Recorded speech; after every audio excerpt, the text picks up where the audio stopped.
Welcome to episode 25 of Press YYZ. We hit a quarter century. You can find the show on Twitter at Press YYZ, where we appreciate any feedback you may have. We go live every Wednesday at 8 p.m. EST over at twitch.tv/PressYYZ. And just a quick reminder, if you have Amazon Prime, you have Twitch Prime, and we would very much appreciate a sub over at their Twitch. I'm your host for tonight, Mr. Mitch George, joined today by the ever-consistent Alexander Cozy Cozina. Hello. Our floppy-haired fella, Alex Ballant. Hi. The master of butt puns, AJ Fraser. I love butt stuff. And the phenomenal Nathan McInerney. Ooh, I like that one. It's not sexy, but it's pretty good. So there you go. Good job. How's everyone doing? How long did it take you to come up with those names? About 5 minutes. Okay, that's an acceptable amount of time. I was expecting it to be like, oh, it took me like 3 hours. I was really proud of them. I like to imagine Mitch just sat there thinking about it, like pen to paper, just like, what's it gonna be? What's it gonna be? Oh my god! No, I had 6 hours of meetings today at work that could have been emails, and when I have those, I don't focus on those because I don't really need to be there. So I spend time brainstorming podcasty stuff. So I did that, and you're welcome. Well, thank you. Great. You're welcome. You made a very accurate observation. I do that occasionally. Alex, let me guess. You've been playing Halo? I have been playing Halo. Halo is the only thing I've played this week, and it came out yesterday. All right, let's start from the beginning. What's a Halo? Well, you see, few hundred thousand. No, okay. Halo 3 came out on PC. It's fucking awesome. It's the best port 343 has done on PC. There's been very, very few issues. And let me just tell you, this game is a warm fucking blanket. Because right now, I've not had any real urge or desire to play video games. I've been kind of burned out between just some like life stuff and then as well like life stuff. And are you playing the Beyonce Halo video on Twitch? That's what I was thinking when we talked about Halo. I was like, we should do a Beyonce reference or sing it. And we're going to get claimed on Twitch. It's not playing any music. I think it's perfectly fine. Audio. We're good. Yeah, no, it's totally safe. Yeah, so I just like, it's really nice to have this game, this literal perfect game from my childhood, and playing it. It's really fun. And like the only other thing I've been doing is I've been trying to like get back into more exercise stuff. So I've been doing like for at least the last like 4 days I've done a 12K bike ride each. So it's about like 45 minutes or so. I've been going on a lot of bike rides myself. I got a new secondhand bike recently too. Mm-hmm. Our great minds think alike, as they say. Yeah, I've had this bike for like 2 years, and I literally just like haven't used it at all. And so I'm like, I'm gonna try to, because with personal stuff, I'm just like, oh, self-worth, I need to rediscover you. And so I'm just like, you know what, I want to feel good about myself. And so I mean, do you? Hey man, I heard there's an amazing quote from one Troy Baker that I just want to share with the podcast today. Know your worth, fuck your value. And it's this. Hello? Oh, sorry. My phone started doing weird stuff. I don't know what happened. No worries. Okay. But yeah, so I've just been like, with self-worth and stuff. Know your worth, fuck your value. It's been a weird week for me. I don't know about you guys, but Mitch seems to have stopped on my end. Speaking of values. Oh, there he is. He's still alive. This is Mitch, are you still there? Back? No, you're still your face here. Your face is frozen. So yeah, he's practicing being a ventriloquist. That's a very funny face to freeze on. And hopefully I'm back. There you go. You're back. Okay. That's lovely for all of our wonderful, wonderful audio listeners. Absolutely. Speaking of self-worth, I have none and just ground my way through to the Last of Us 2 Platinum over the night. So I did that, and I'm happy. And speaking of The Last of Us 2, if you haven't checked it out, we put up our spoiler cast for the show, or for the podcast crew to spoil the shit out of The Last of Us 2. So check that out if you're into it. It is 2 hours of actual pretty good conversations. I think we did a really good job of kind of going through all aspects of, specifically the story was like the main part we focused on, and I thought we did a really good job kind of like, and I thought our opinions were also pretty varied for the most part. Yeah. So I think it's a pretty good listen. A lot of twists and turns there. If you came out of The Last of Us Part 2 being like, I don't feel like there were enough twists in that story, watch our spoiler cast, because it will leave you feeling sated. I mean, speaking of twists and turns, Cozy, I know you've been putting together your retrospective on The Last of Us 2 and how you compare it to some other games you played this year. So please regale us.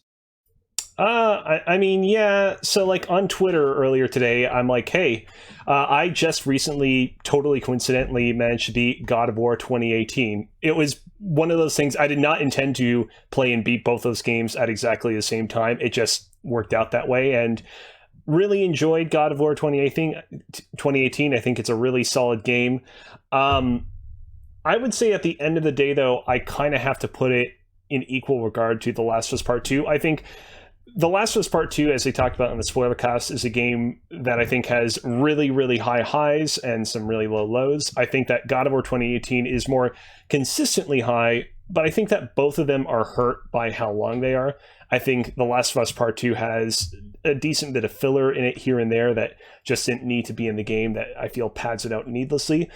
With God of War, I don't necessarily know that it has a ton of filler. However, I will say that the sheer length of it meant that I was basically playing it in multiple different chunks, and I feel like my experience of playing it in chunks resulted in a lot of like pretty significant moments in that game having their wings clipped in terms of their effectiveness, or just in general the overall feel of the game feeling a little bit disjointed.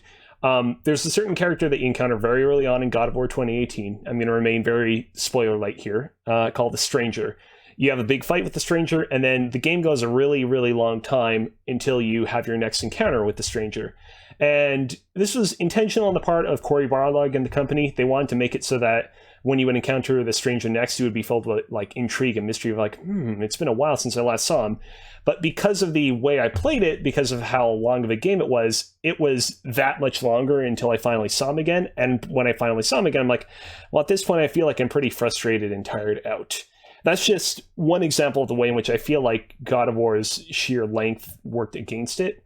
And so, yeah, I kind of concluded my tweet storm earlier today by saying, I hope, and I know this is not going to happen, but I do hope that with the next generation developers, take chances and, offer some longer experiences, offer some shorter experiences. There's no universe in which, like, I think anyone would say that Killzone 3 is a better game than The Last of Us Part 2 or God of War 2018.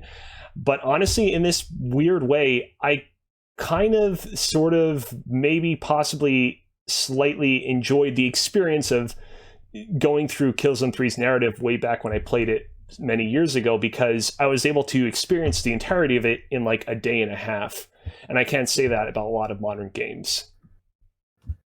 I will agree that I do think that there is going to be this bubble that bursts with the length of AAA games. Looking at, like, we're going to get into it, but looking at the end of this year, holy shit, there's a lot of stuff coming that's going to be 50 plus hours. Yeah, like they're these really long experiences that I want to play them all, but I just don't have time. And so I love one of the best games of last year, Control, was like 12 hours. Perfect. Oh.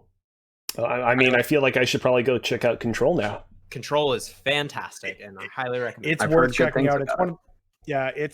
It's a game I didn't get to until this year, and it's one of the best games I've played this year. Yeah. I do want to just conclude my little rant by saying, if you enjoyed The Last of Us Part 2 greatly and or God of War 2018, don't take this as a personal attack on you. I'm happy that you were able to more consistently enjoy them despite their lengths. I think, though, reflecting back on the past few months, that Final Fantasy VII Remake is still probably my favorite game of all the games that I've played, solely because I feel like it kind of split the difference where you tend to think of the JRPG genre and you think of really, really, really, really long games, and you think of the action game genre, which I would classify The Last of Us Part 2 and God of War into, and you tend to think of sort of shorter experiences. God of War 2018, The Last of Us Part 2 definitely offered experiences that I thought were a little bit too long in the tooth for the genre, whereas I feel like Final Fantasy VII Remake went a little bit shorter for its genre standards, and I appreciated that more. Okay. We're talking about long games, and that's typically in regards to hour count. Mhm. How would you guys describe a girthy game? So one that's speaking, wider. Wouldn't those like be the ones that are just like padded with filler? But I guess that's also what a Yeah. long game we're not talking about this, It's Nathan. not You put in the It's no, long no, for the sake of being long, I guess. please stop, Nathan. You put in the doc rainbows, toilets, and unicorns. Tell us whatever the hell that means. Rainbow toilets and unicorns. I got a review code for it. It's been out a little while now, but Oh, is essentially, that's the name of the game? yes. Jesus Christ. Okay, go ahead. So you ride a unicorn, and it's like a shmup. So as you're riding the unicorn, you fight things. It's like you shoot at it, and it's a very satirical game. Like it takes on politics, religion, pop culture, social influencers, and all the enemies kind of are like that type of thing. It's a real like Disney's in it. So it's a really interesting game. It's not complicated. It's Did hard. Disney consent to be in this game? I don't think it's actually Disney. Oh. It's very, like there isn't much depth to the game. All the enemies, like even though there's lots of different enemy types, they all kind of have the same patterns and feels to them.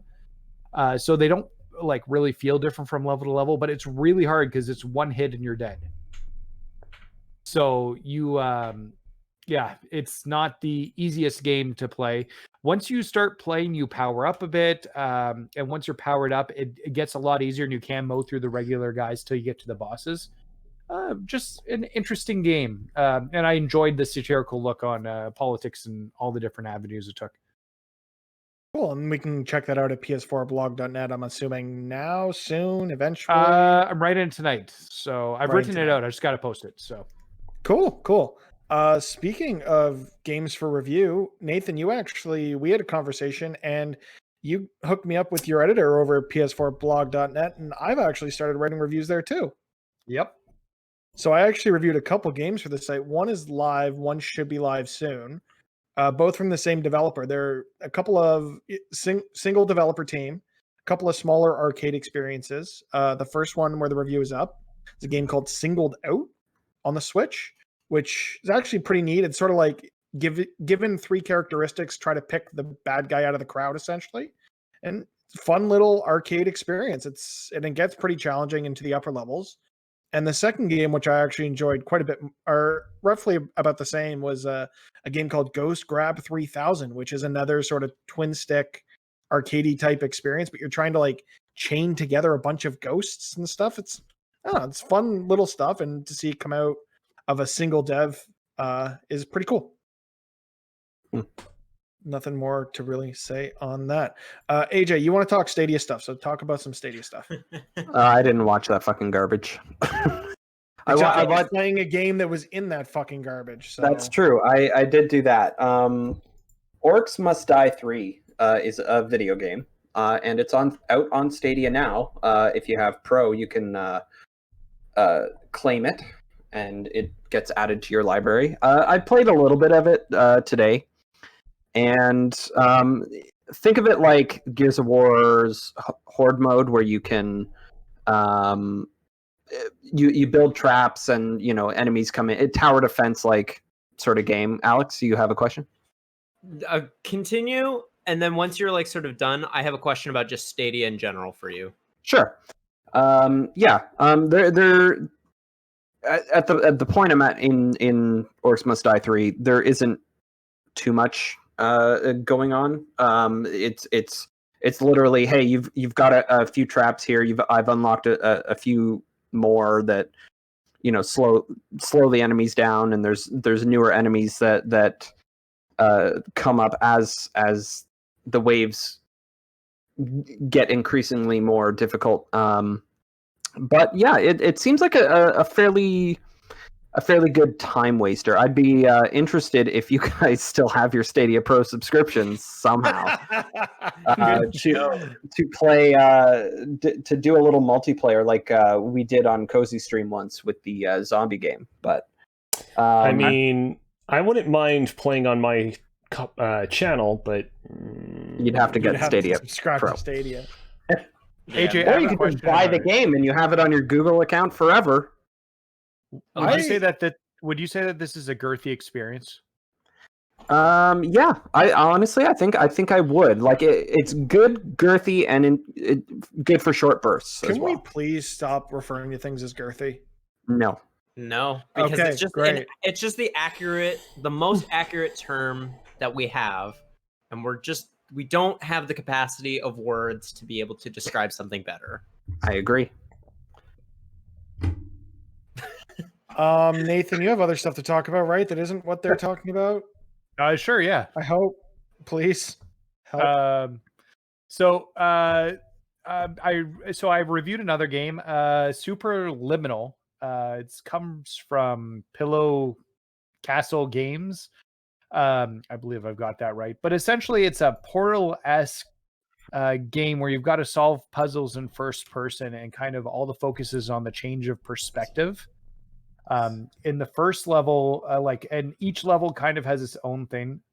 I missed that Switch. I did not see the Switch when I played it. Interesting. I played on Switch. But as you can see there, you can oh no, that's just for the trailer. So you kind of like fool around with the size of everything, but you can also things will change in perspective about where you're putting them, and become things that you can use. Each level kind of has its own hook as you're going through the game.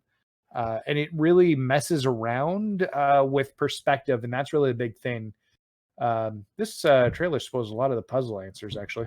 As I'm watching this again. That's the problem I run into with advertising for puzzle games. It's like, yeah, no, these are like the most interesting puzzles, which are probably also going to be some of the more difficult, but here's the answer. Yeah. It's a really good time. It's a good game.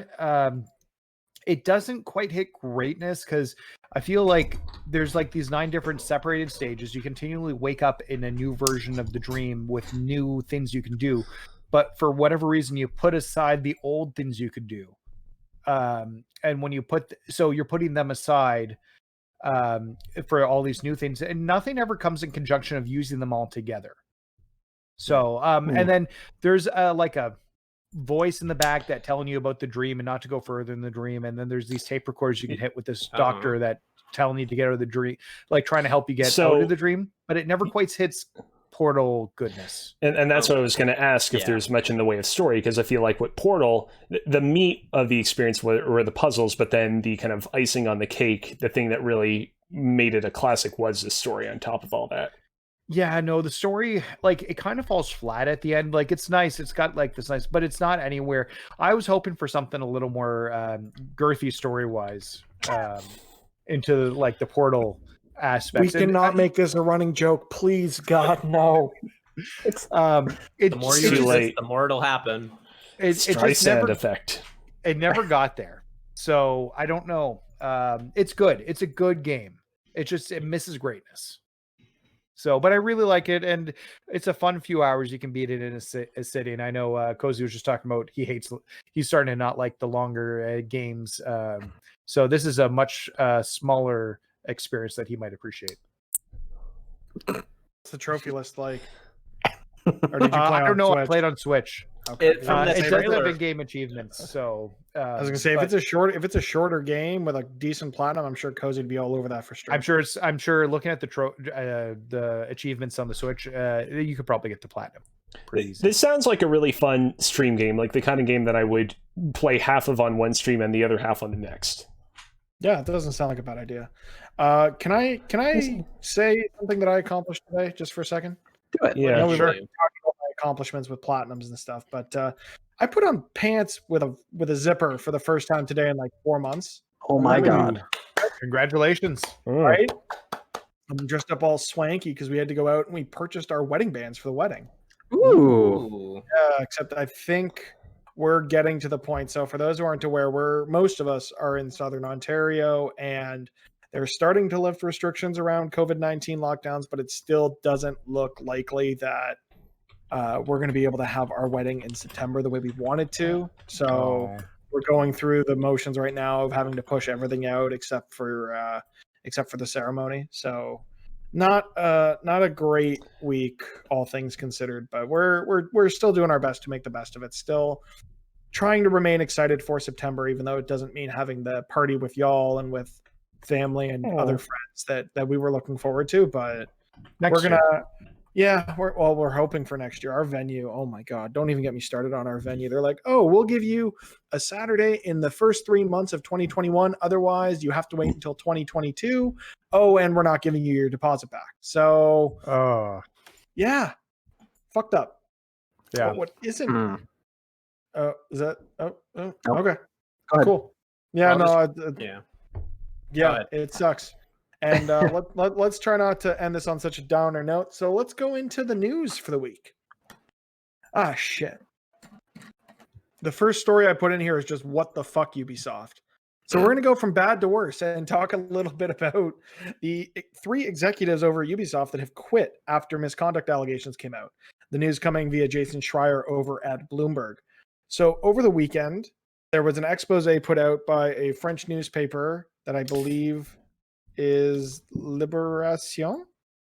Libération. Yes, thank you, our French connection, Cozy. That really highlighted some really, really terrible things that some of the executives have been conducting over there at old Ubisoft, and the hammer came down real hard over the weekend.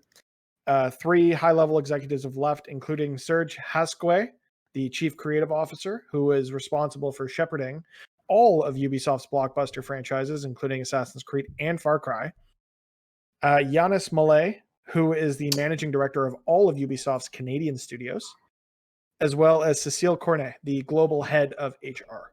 In an internal message to employees reviewed by Bloomberg, Chief Executive Yves Guillemot said he planned to personally oversee a complete overhaul of Ubisoft's creative editorial team, and that his goal is to create an inclusive and open culture that embraces more diverse and multidisciplinary expertise. Like, what the hell's going over that? Like, how can you get like? Someone else talk. I'm frustrated.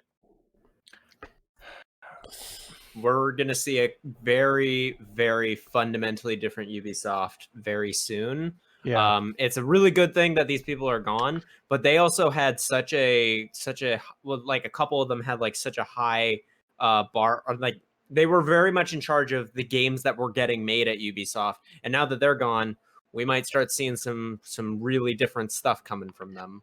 Which honestly, I think might be a good thing. Like, even though like something like Assassin's Creed has grown and evolved into something that, you know, everybody kind of likes. Like, if you think about it, like a few years ago, they said that they would be stopping the annualization of Assassin's Creed, and then now they're back to like one every other year, not even every other year. It's like They skipped last year. They did 2 years in a row, then they skipped last year. And then So if we get another one next year, then, you know, that's their new pattern, which, you know, that's not quite annualized, but it's pretty close to it. It's better than what we had before. I mean, are we that certain though that these people that just left are like personally responsible for like the Far Cry-ification of so many of Ubisoft's franchises though? Like, I feel like. Go ahead. I mean, the CCO who left the company, according to insiders, he had carte blanche. If he liked something, it got the green light. If he didn't like something, he canceled it. It came down to one person. So the fact that this change is coming from the top, they're recognizing that there are issues, and that maybe it'll mean that some of the creative voices that might have been stifled under what seems to be a very predatory man might get to see their creative vision come to light. And that could be something very fresh for a company that has seen all of their big open world franchises sort of go the Far Cry route of, here's a huge open world with 85,000 things you have to cross off a list. I mean, at the very least, like, it does take just one game to be revolutionary to kind of like cause a sea of change in so many other games. It took just the original Far Cry 3, kind of a weird sentence, but you know what I'm getting at, Yeah. to spur change in so many of Ubisoft's other games. So who knows? It might just lead to a small change, but that's all it might take. I mean, speaking of other Ubisoft games, we also got Ubisoft Forward this past week with a ton of game news and announcements. So we can just quickly go through this. If anyone has anything they want to say to a game that they showed off, we can touch on it a little bit. But they announced only some showed. news. I mean, they only showed 4 games, which was actually really nice. The Hey. brevity that the. Mhm. They showed just 2020. They showed that in the pre-show, though. That doesn't count. I mean, it counts. It's getting DLC. Come on. It wasn't the main But show. they all, Yeah, the main No, but show they was also- literally only 4 games. well, I mean, in the main show, they also talked a little bit about wasn't the oh no, that was all pre-show stuff. Yeah, you're right. Yeah, In it was, the So pre-show- really it was Hyperspace, Far Cry, Watch Dogs Legion, Watch Dogs, and Assassin's Creed. Brawl. They Oh, did wait, talk about The Brawl. mobile elite game. I'm watching the pre-show right repressed that. now. I They repressed talked that. about Trackmania, let me- apparently. Let me go through what was announced during the show, and then we can talk about it. So we got a release date for Watch Dogs Legion. It'll come out October 29th, 2020 on Xbox One, PS4, Stadia, and PC, as well as Uplay Plus. When the Series X and PS5 launch, it'll be on those two with a free upgrade from the previous console generation, which is nice. Brawlhalla is coming to mobile on August 6th. Cool. We got another mobile game, which the internet hated, called Elite Squad, because it gave us a glimpse of Sam Fisher being in a game, but not a Splinter Cell game, and what the hell, Ubisoft, as well as a Might and Magic mobile game that, whatever. They delved a little bit more into Hyperscape, and the fact that its open beta is now available on PC and will arrive this summer for PC, Xbox One, and PS4. And then they dove deep into their last 2 games in that Assassin's Creed Valhalla got a November 17th release date, which had leaked earlier in the week. The game will come to Xbox One, Series X, PS4, PS5, PC, and Stadia. And again, Ubisoft going all in. All of their games that are going to be on next gen support free upgrades, which is great. And the final surprise that was not a surprise because it also leaked because Ubisoft can't keep a fucking secret is that Far Cry 6 is confirmed, and actor Giancarlo Esposito will be the villain of the game, and it will release in February of 2020 for everything except the Switch and Stadia, because no one cares about those two. But we don't know that games, it's not apparently. coming to Stadia. We know it's at least confirmed for Xbox One, Series X, PS4, PS5, and PC. Ubisoft's probably just not sure if Stadia is going to be around in February of next year. That's understandable, to be honest. Has there been a numbered Far Cry game on a Nintendo console?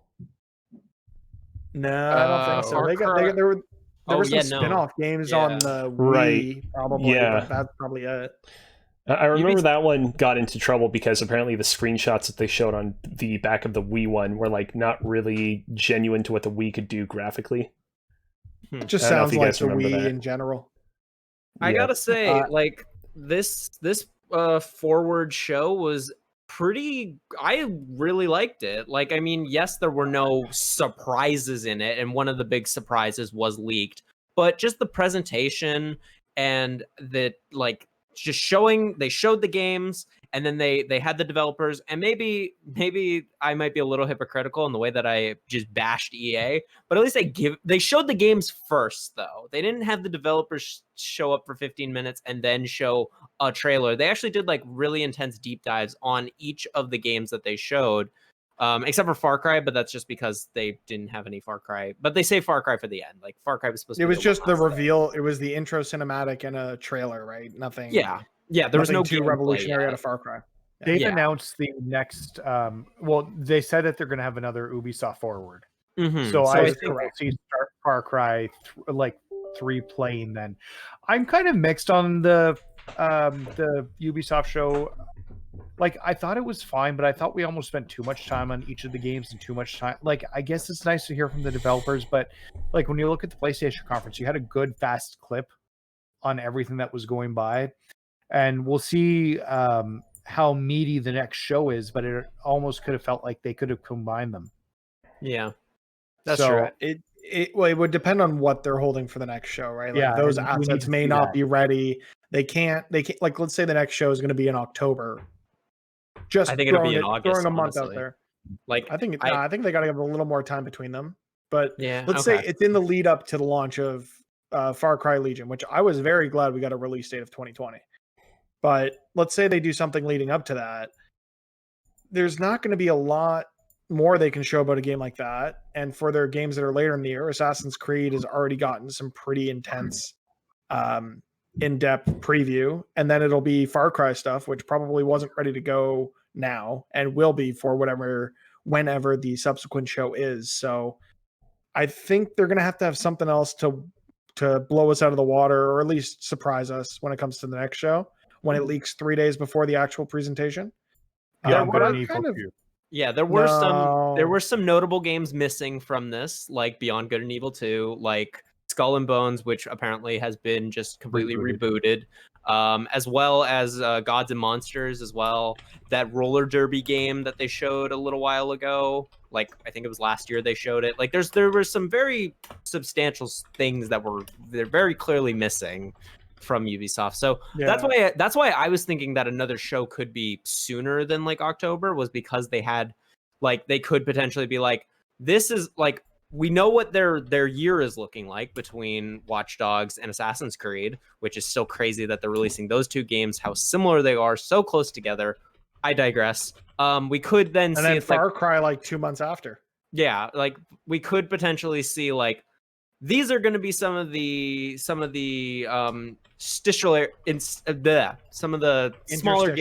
interstitial games that we're going to be releasing between all of these. Well, maybe not Gods and Monsters or Beyond Good and Evil, but like the roller derby game, we're still missing that. Like we could start seeing more information about some of these games. Also, I know we're not going to see it, but where's Rayman? Seriously. Yeah. Or Splinter Cell. Rayman, Splinter Cell. The list could go on, but like we said earlier, these games, for the most part, aren't coming to Stadia, but there are some other games that are. And I'm going to shut up and just let AJ talk about this because he's the Stadia guy. Go. You're on mute. We can't hear you. Of course I'm on mute. I watched the 5-minute thing like really afterwards. Only 5 minutes? Yeah, there was like a 5-minute. It was like... No, it was like a 15-minute presentation that they condensed into 5 minutes, and they put it up on their official channel, like highlights of it. And my biggest takeaway from that was the lady looked like she had a gun to her head and was being forced to smile through the words she was saying, which is slightly unfortunate. But one feature that they announced was the YouTube link to Stadia. So if let's say hypothetically we put a video on the YouTube channel, they didn't now to give them wow, you weren't kidding. Leeway. Yeah. What? Like off camera, it looks like she's got a gun to her head and she's being forced to smile. They had announced this feature of click link go to Stadia previously. It just wasn't available until it's now. One of those many features that they announced way too early that should have been ready at like back in November, but wasn't. Because like let's be real, it's just a glorified store link at this point, right? What they showed here is just a glorified store link.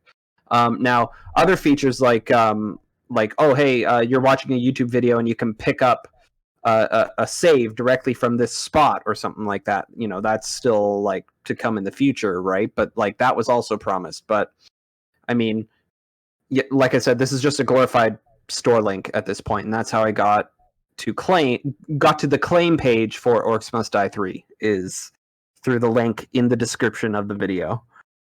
Which, I mean, you could have done for any storefront, so I don't know why it's so revolutionary. But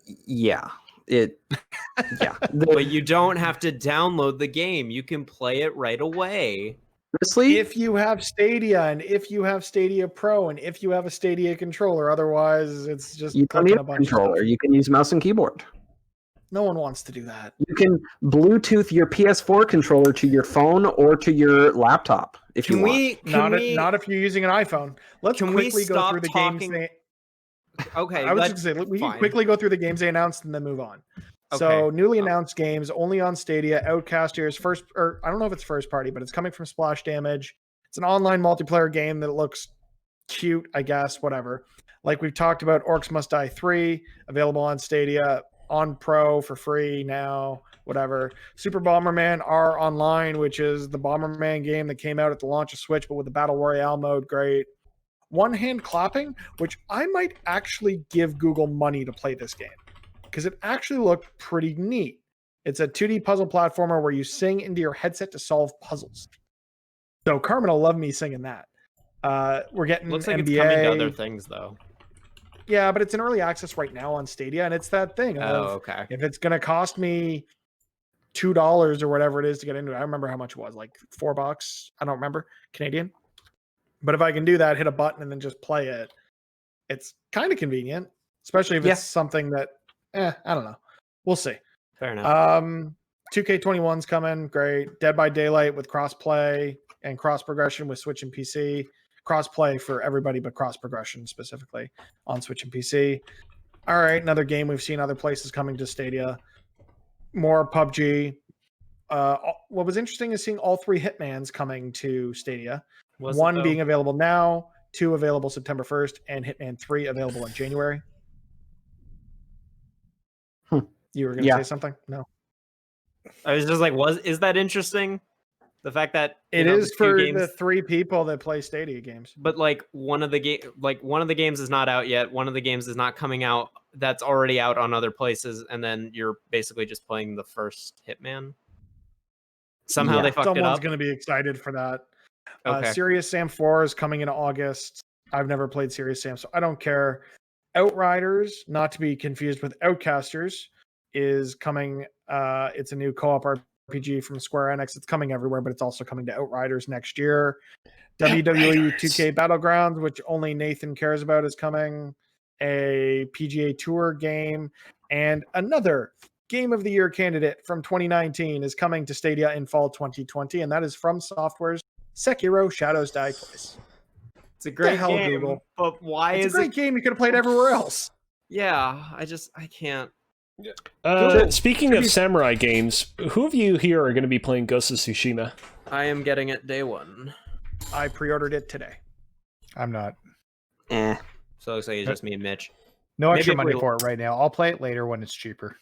Maybe if me and Mitch like it, we'll do a spoiler cast. Who knows? Cozy, were you going to play it or no? I had ambitions to play it before The Last of Us Part 2, but both that game and God of War kind of knocked out my interest in AAA games for the time being. Totally understandable. That's fair. So I'll get to it later. So instead of talking about Google and how terrible they are at presenting, can we talk about the best presentation that has happened this year so far? We already talked about Marvel Ubisoft. Avengers War Table? No, it's Devolver Digital. Devolver Digital I want to talk about them very quickly because though they didn't really announce any games that I'm that interested in, like there's that one that's coming to Game Pass where you play as the ethereal monster, like the tentacle monster ripping through people. That one looks kind of fun, but like their presentations Karen, I think it is. Yeah, it's coming to Game Pass. I'm looking forward to it. Everything else, whatever. Who cares? Their presentations are without a doubt the best. They're like these things that I look forward to every single year because they're so fucking crazy. There's so much interconnected lore between them all because it's just one continuous story, and the way that they make fun of the industry that they're also participating in, but like it feels like they have this really good self-awareness to them. I love Devolver Digital, and this was I was never bored once watching this. And that's what I love. Because usually when you're watching one of these press conferences and you're like, oh, can you just like announce game. And when they're not doing that, that's the most entertaining parts. And that's why I think Devolver Digital has like the best conference of this year. Like, yes, maybe the content wasn't what I was super interested in, but that's not the point. So honestly, you can watch these. They're straight up timeless. Watch all 5 of them. Devolver Digital is the best.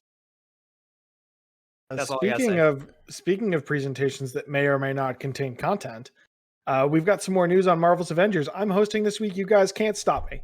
So we know that the next Marvel Avengers War Table stream will come July 29th. And we also now have dates for the Marvel Avengers beta.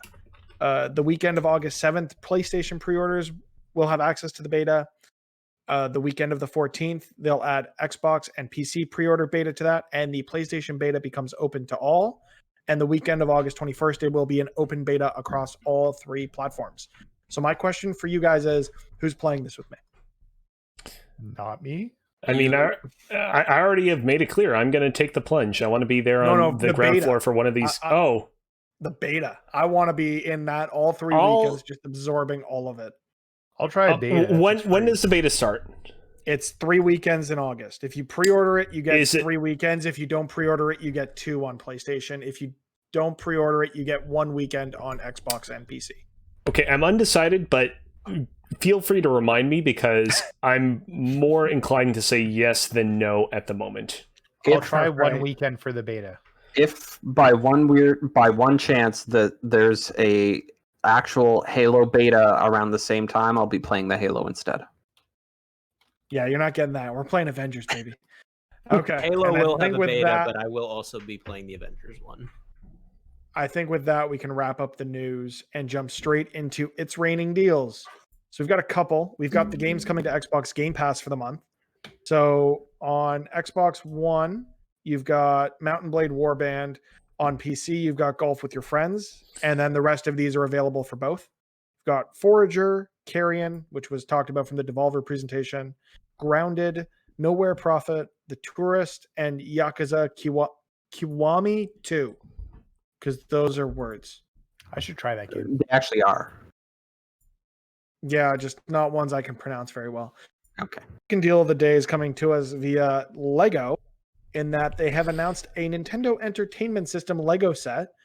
It will ring up at 300 Canadian dollars, is available August the 1st, and pre-orders are live now. So if you really dig those Legos and those Nintendos, get at it.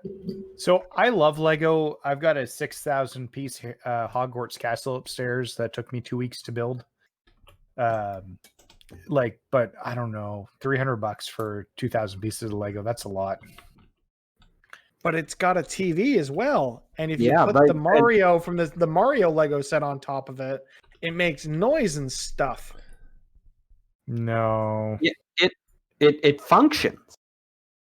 Well, that's the cool part. You can blow in the cartridge, Nathan. It'll take you back to your youth. I do enjoy blowing things. I've never heard of this. What is this? What is this Nintendo you speak Okay, of? and with that, we can wrap it up and head into our Entertainment topic of the show. Because I'm young. Did we ever confirm the name for this segment?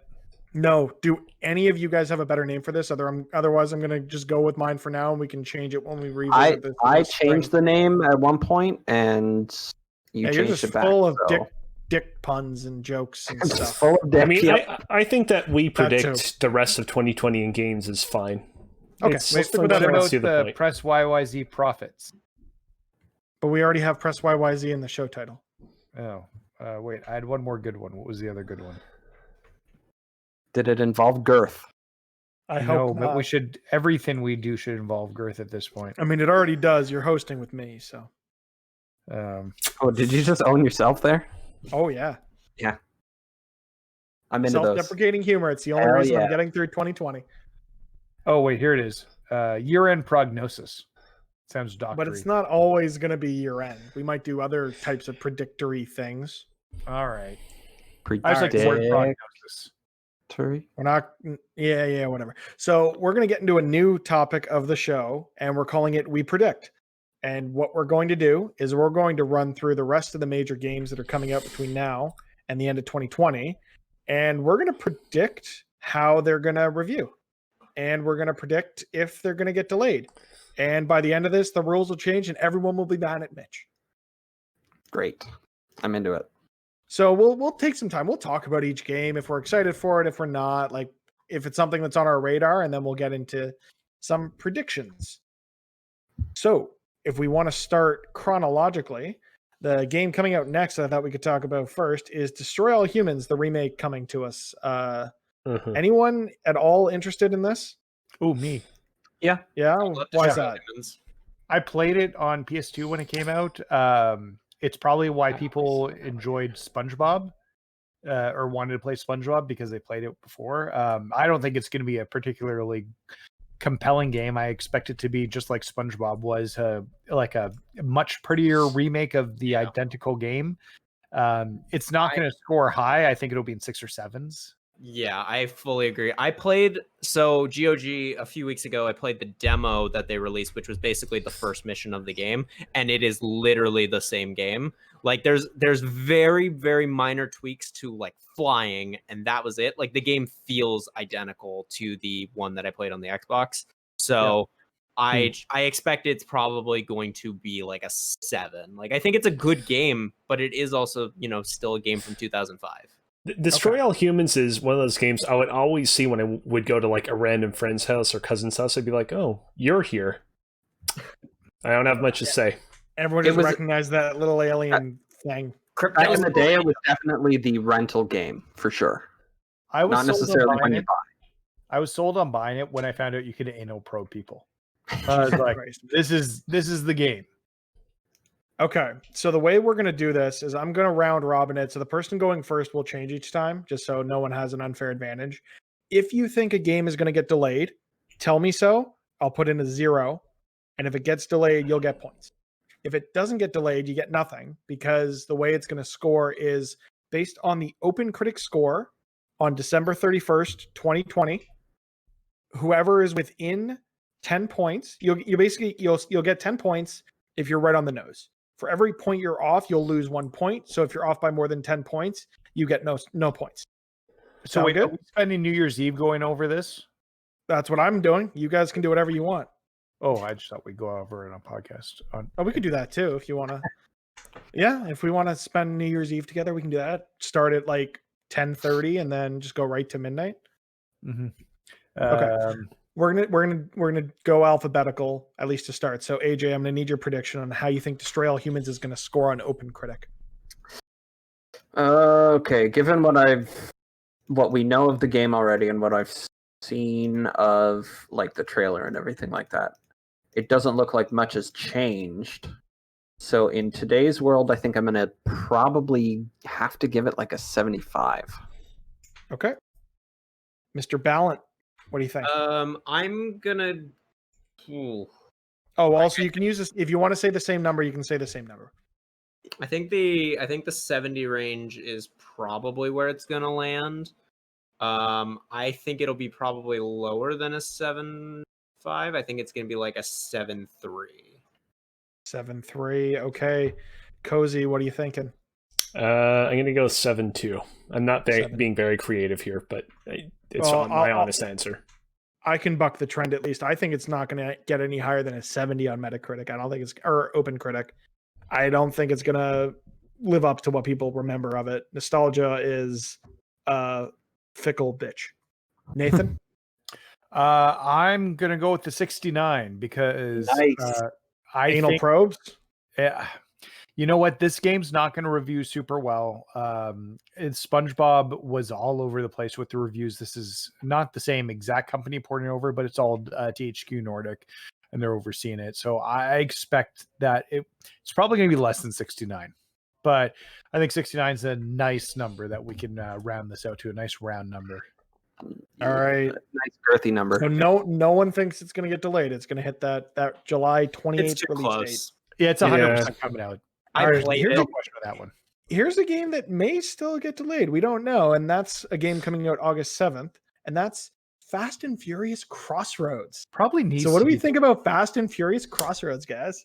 It looks like a piece of I'm going to garbage. say right here, I think it's going to get delayed. And I think that my reasoning being, although we like to make fun of Vin Diesel a lot, I think that he genuinely does care about video games and the quality of his brand. And I think that I don't think this game is going to be good anyways when it eventually comes out, but I do think that Vin Diesel cares about making it better, and I suspect that he's probably going to want to punt it just a little bit to polish it up a little. Okay, so I'll skip over you when we get to that point, Cozy. Thanks for calling it out right away. Yeah. So, any more thoughts, or we want to get right into the scores? Let's get right into it. All right, Alex, I need your score. I'm gonna give it a 39. I don't think it's gonna get Jesus delayed. Christ. Like I think it's gonna be just. All right. I think it's gonna be a piece of shit, and everyone's gonna recognize it as such. All right, Cozy, you've already said it's going to be delayed. I think I'm a little more optimistic than you are, Alex. I'm going to say 45. Nathan, what do you think? Let's put it at a 28. Ooh. 28. Oh my God, you guys Someone's are more not pessimistic than me.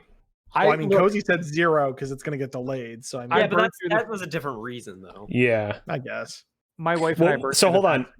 What do we do if we say, "Oh no, it's going to get a 0 on OpenCritic"? I don't know if any game's got a 0 on OpenCritic. If you want it to be, how about do a double 0? Do a double 0. All right. You know what? Just for you, Cozy. There's no Kingdom Hearts games coming out. No. Yes, there are. Put it at 0. I'm saying it's delayed. I'm not saying it's getting a 0 or a -1. Wait, but I just want to confirm. It won't let me do double 0. I'm doing really? -1. Do you think it's going to be delayed out of this year? Okay. Or if it comes out this year, should you still put a score? Well, that's the thing is if it gets delayed at all from the date that we have here, none of our scores count. Because if it gets delayed, then it's probably to improve it.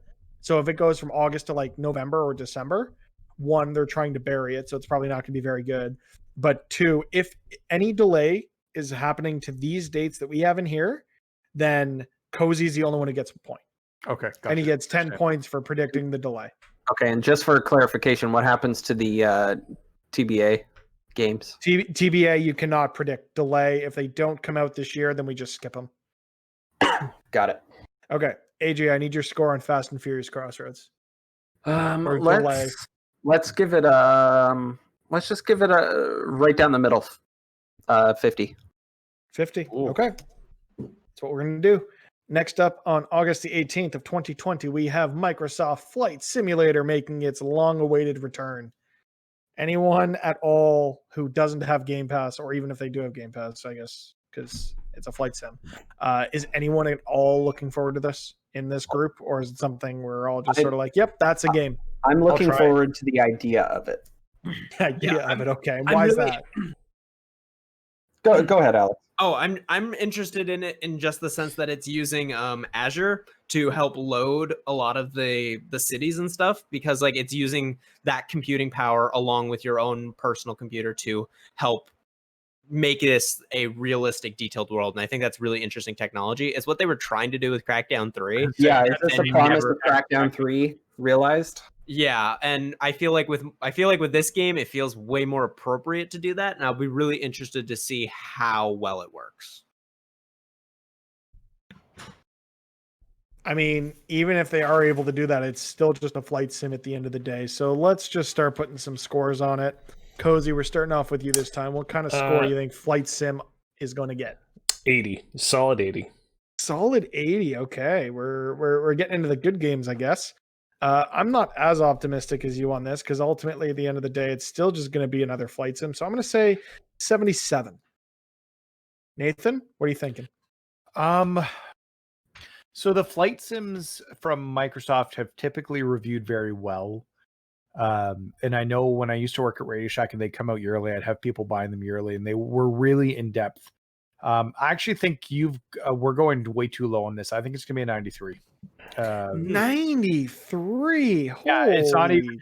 This is like the flagship of flight sims coming back, and if Microsoft needs not to fuck this up, but if they don't, you can say that about everything Microsoft does this year. Yeah, that's completely fair. But I just think this is going to be a high quality product, and I think it's going to score to reflect that. Hey, Carmen. AJ says hi. She says hi. Okay. Next, I guess, is AJ. So, AJ, what are you thinking? I think I'm right there with Nathan. They like just because we don't play them doesn't mean they're necessarily going to review low or anything like that. So like, I'm not going to be that ambitious and say 93, but I'll give it a 90. 90. Okay. Yeah. And Mr. Ballant, what are you thinking? I We're think all over the place on this I one. do agree that it will review very highly. I'm not sure if it will, like, even if it is like great for Microsoft Flight Simulator, like I don't know if it's gonna break 90. I'm gonna say like an 87 is probably 87 for Alex on Microsoft Flight Simulator. Okay. And now we're getting into some dates to be confirmed. So we don't know if they're coming out when they're supposed to be coming out, but if they come out this year, then we'll definitely include them in this ranking. And the first one we're going to get into is Baldur's Gate 3 on the PC. Nathan, I know we talked earlier, and this is one you're actually pretty stoked for. Yeah. Yeah, no, Baldur's Gate is one of the classic CRPGs from way back in the day. And if I didn't have a new PC, I might be playing it on Stadia. But that being said, I'm going to be able to play it on PC. So I Is guess it that's coming why- to Stadia? Yeah, It is. it's a Stadia Oh. exclusive, like console exclusive or whatever they call Yeah, it. it was like one of the big games that they announced at like a prior event or something. Like the back first when one, back when Baldur's events Gate used to happen. Huh. yeah. So, but that being said, Baldur's Gates have always done really well, and I'm going to go high on this one as well and say 95. 95. All right. 95 for Mr. McInerney. AJ, what are you thinking? I think I was actually supposed to go first on that one. So actually, let me throw a score in there as well. I think it will still review quite well, but I think being on PC is going to detract from the experience for some reviewers. So I'm going to say an 88. In what way do you think yeah, that? Yeah, How does I that don't logic understand. Well, I mean, there may be some people that experience like this. Do you game will mean come being out- on Stadia? Well, yeah, for one, if people actually review it there. I mean, more so Nobody's it's going to review it on Stadia. it's not going to come out and be without its flaws. Like it will have some bugs. It will have things they want to improve over time. It's not going to be the best version it can be at launch this August. So I think it'll get docked a few points for that. And we're also looking at an aggregate. Things Also, don't it's not get an coming out aggregate of like 95 on Metacritic or on OpenCritic. Okay, so here's the thing. There are very few lot games that do. A lot of the outlets that are going to be included in the OpenCritic aggregate are probably have a guy who knows the kind of game it is and has experience with those kinds of games, and they're not necessarily more likely to just give it a good score, but they're more likely to understand understand it and give it a fair score. Yeah. And Disco Elysium came out last year and like was getting perfect scores, and that's a similar style isometric CRPG type game. Yeah, absolutely. Okay, so in terms of score, I think, yeah, just looking at the, yeah, I'm just going to go with another 90, right in the middle there, right in the middle of you two. That's where you like to be, don't you? All right. Please stop. Alex, Between what your do you dirt. think? So this game is being developed by the same people who made Divinity, and Divinity reviews really, really high, and so they're on a pretty good track record. Mhm. So I'm gonna say I think 95 is a little high. I'm gonna say 93. 93. You guys are all right. Divinity it the same has scored. You're very- underselling this, Mitch. Yeah, people who I like know those I am, games but that's because I'm really not a do. PC gaming nerd. But this is actually like I've gotten into D&D this year, and this is one I might actually mess with, whether or not I have a new PC at the time, or heaven forbid I have to look into it on Stadia. But we'll see. I mean, And like just for reference, like Celeste has a 91 on OpenCritic, so like you're hitting like the upper echelon of games when you're getting in there. Yeah, yeah.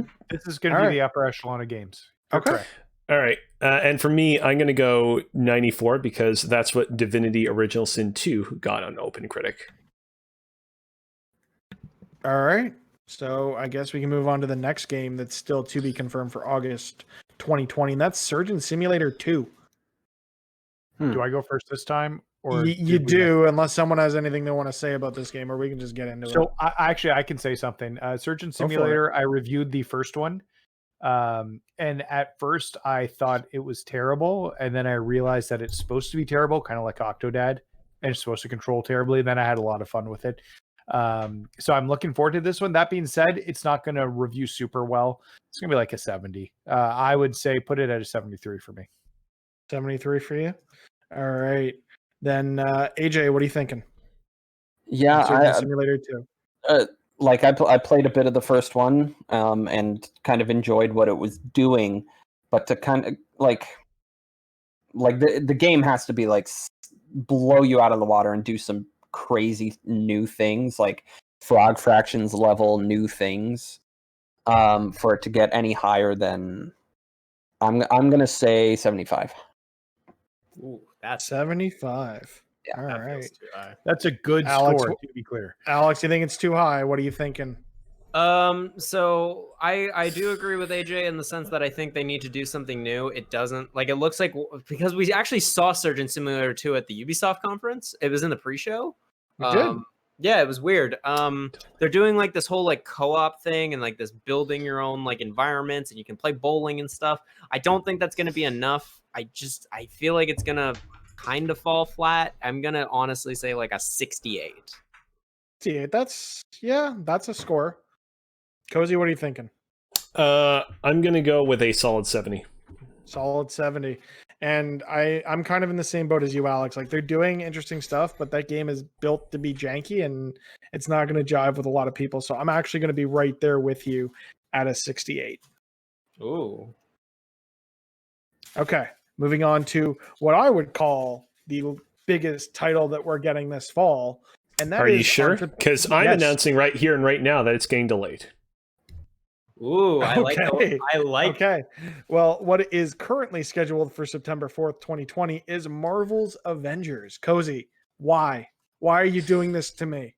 I mean, like, I feel like historically Square Enix isn't scared to be like, hey, we did a big reveal event where we announced that Final Fantasy Yeah. the 15, sorry, 15. it's just because that one, its name changed so many times. Final Fantasy 15 is coming out in like September or October, and we're pushing it up to November. I think they're going to do the same thing here. I'm not saying it's ending up in 2021.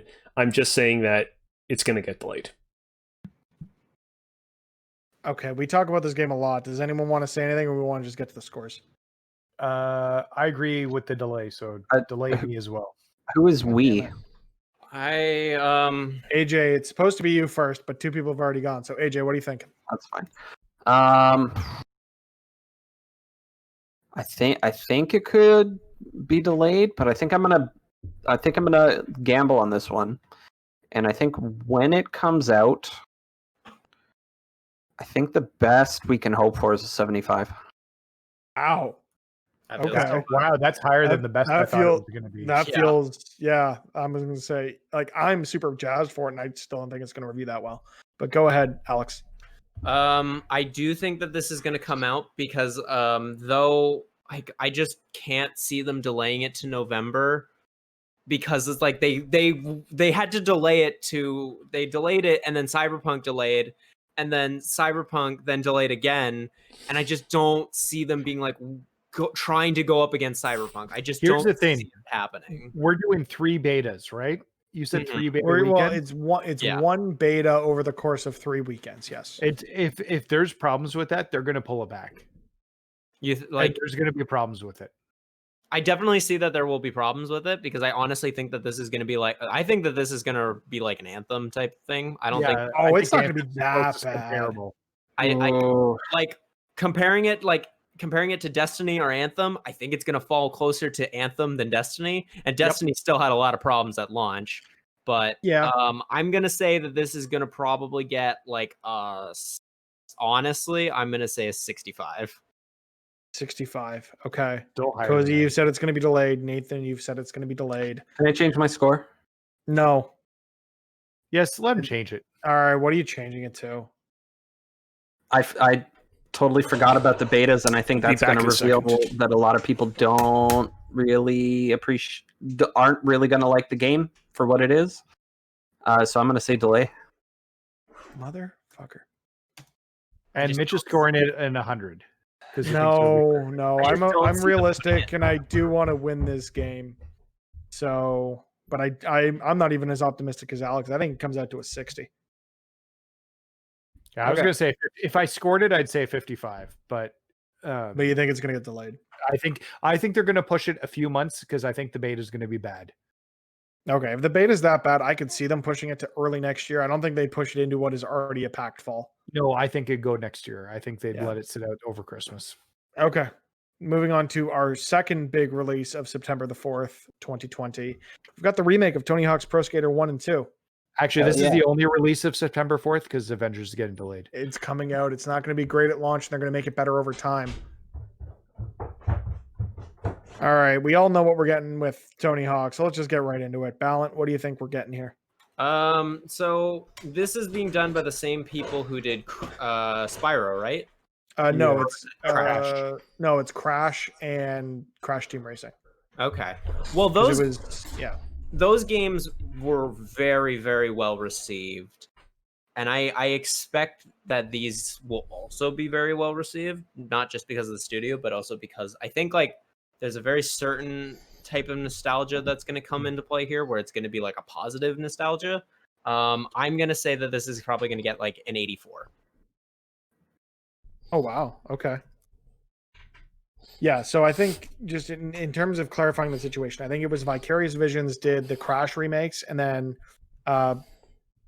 Bob that did the Toys for Skylanders Bob. games. Toys Yeah. for Bob did the Skylanders remake. Sorry, Alex, you said 73? I 84. said 84, 84. Sorry, I wasn't paying attention. which might The be, other Goes- 73. might be Yeah, too high, exactly. but I'm What good are you with thinking that. on the Tony Hawk remake? 85. 85, okay. I'm not as optimistic as you guys because it is a remake, so I'm going to go with an 82. I think that's a good number for that game. Nathan? So I have high hopes for this. The original Tony Hawk 2 is sitting at a 98 on Metacritic.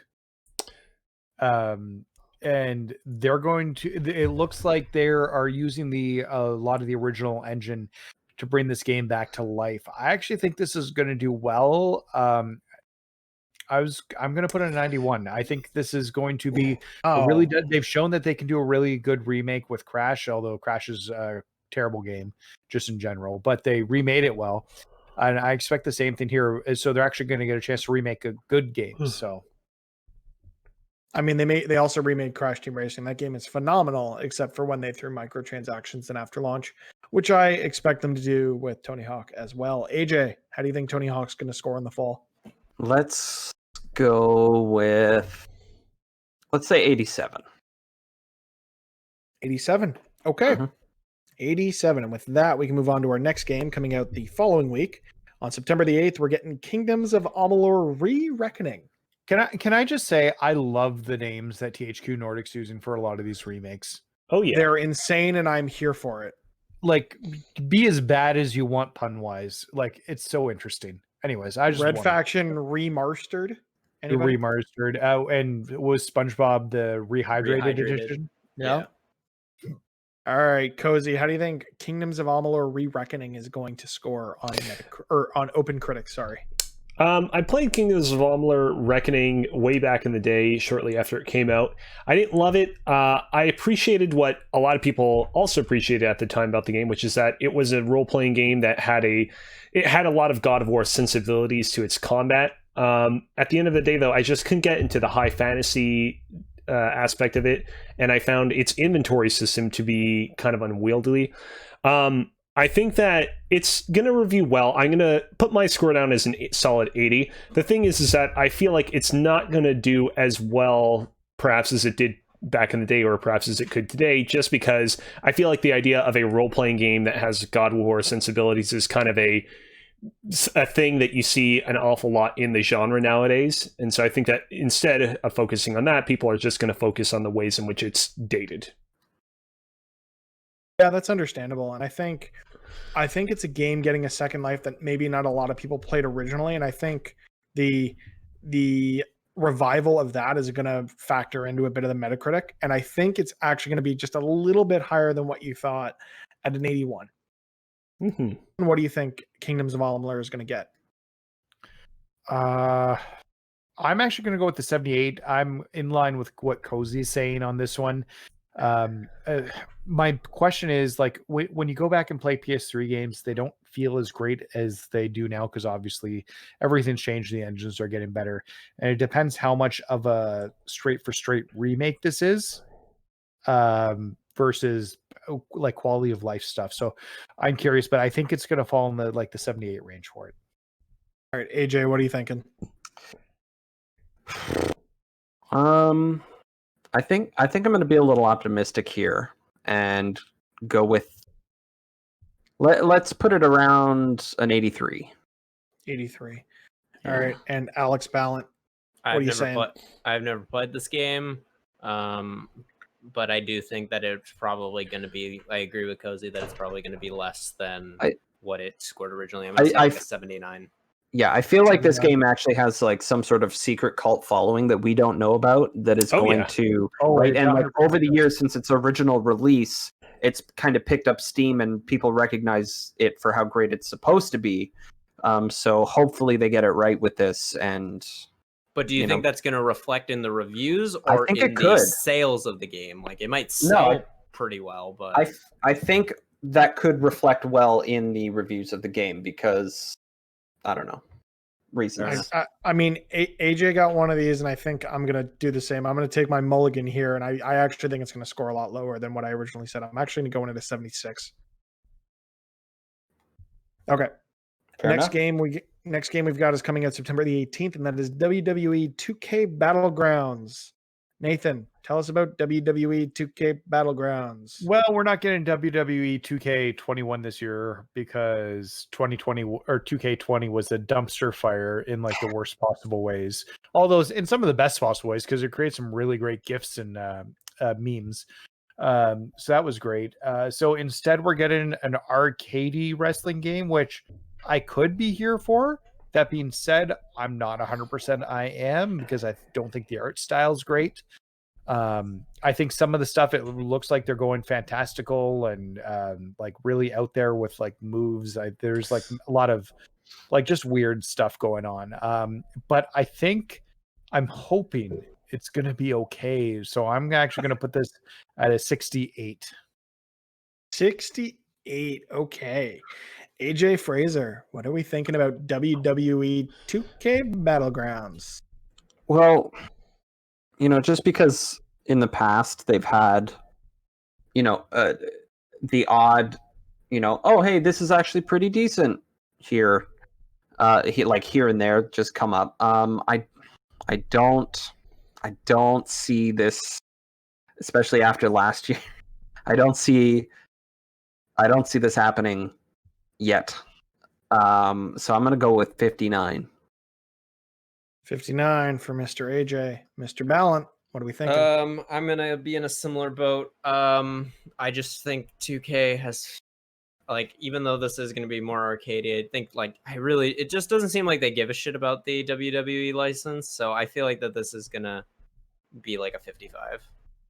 I would make the argument that they do care about the license because they killed the game this year. Well, they care about not losing it. Is really all they care about. But Cozy, how do you think WWE 2K Battlegrounds is going to score?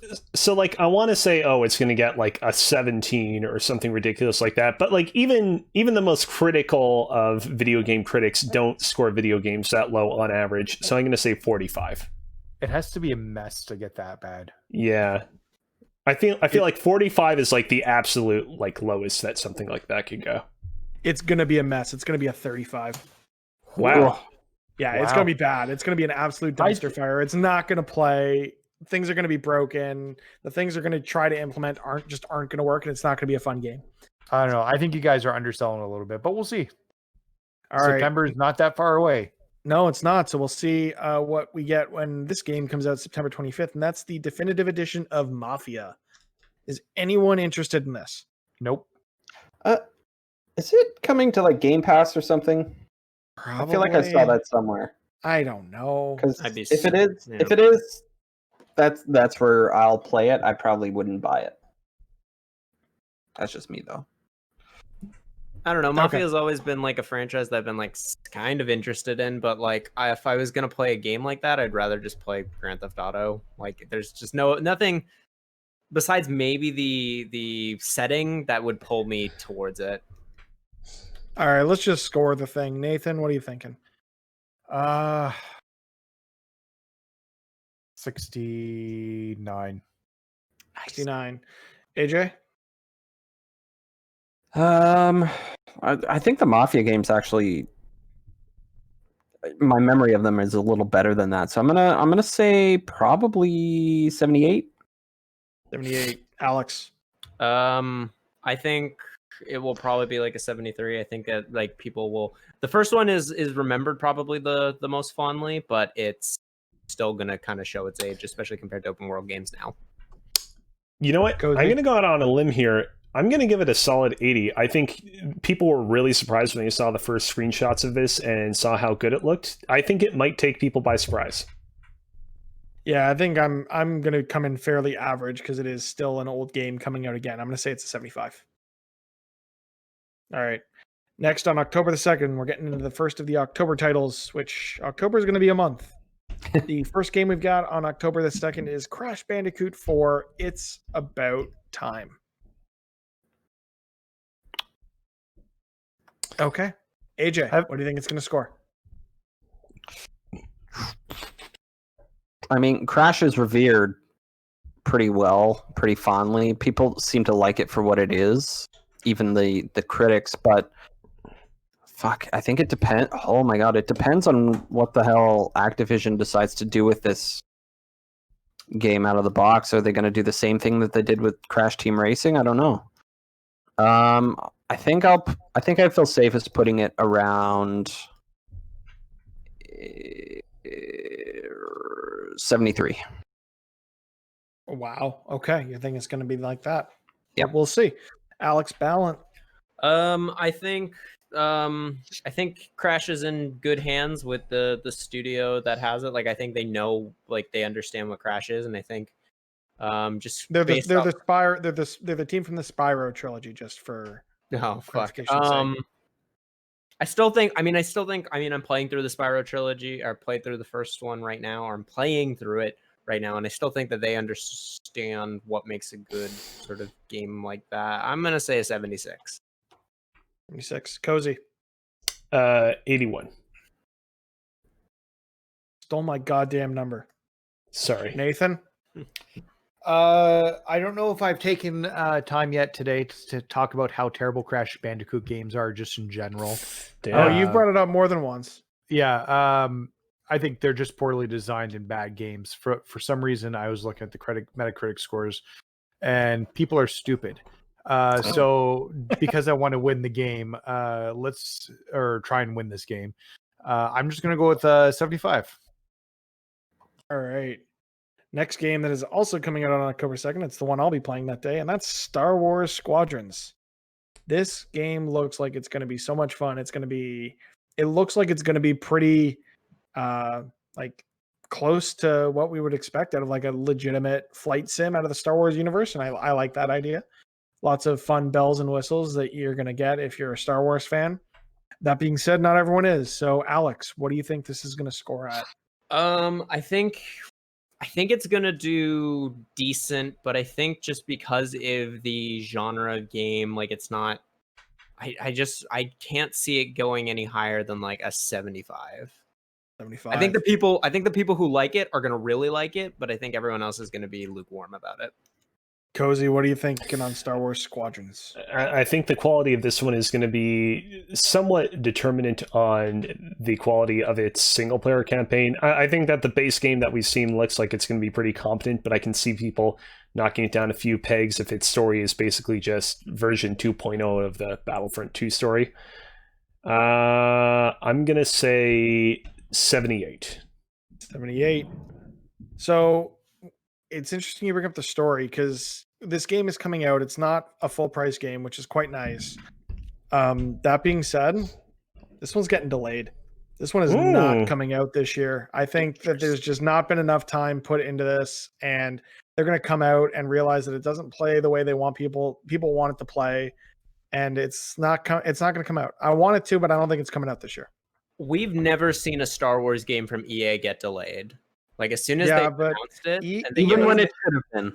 EA knows they're on thin ice with the Star Wars license. This one has to be a banger, and if it's not, I mean, I think they've done a pretty decent comeback story with Star Wars in the sense that at least Battlefront 2 is fixed and it's really good now, and Jedi Fallen Order was a huge success. So I'm just like, I'm really surprised at that.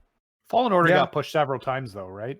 No, it got announced. It got announced the year before it came out, and there was no release date associated with it. They just said, "Hey, Respawn, we're making a Star Wars game," and then it was shown in 2019, So- and then it came out. My reasoning for thinking it'll get delayed is we've only seen it the one time before it's going to come out. It's one of these games that announced and it's launching very soon. But I think that the reception to it is going to be mixed. EA is going to do some focus tests or something, and it's not going to play the way they want it to, and they're going to punt it. But that's just me. I'm going out on a limb here. I'm trying to win. Nathan, what do you think is going to happen to Star Wars? It's going to come out. It is going to come out.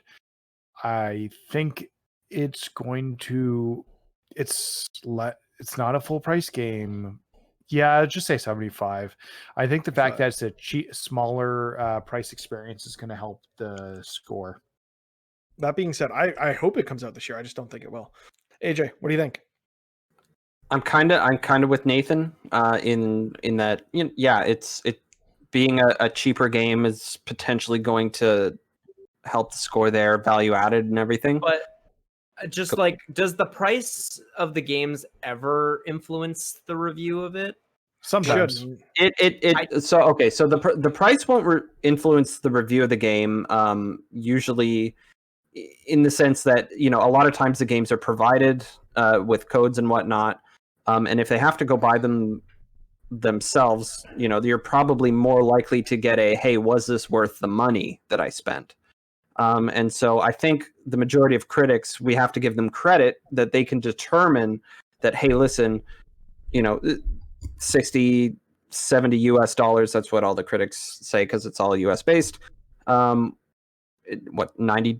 for us now? 100 maybe? Let's not that's going to be a topic for another show, I'm sure. Oh, yeah. You have to be able to give them the benefit of the doubt that they are able to evaluate the content of the game with the value in mind, right? And how that corresponds. I agree with that. So I would say probably I'm gonna go high here and say 85.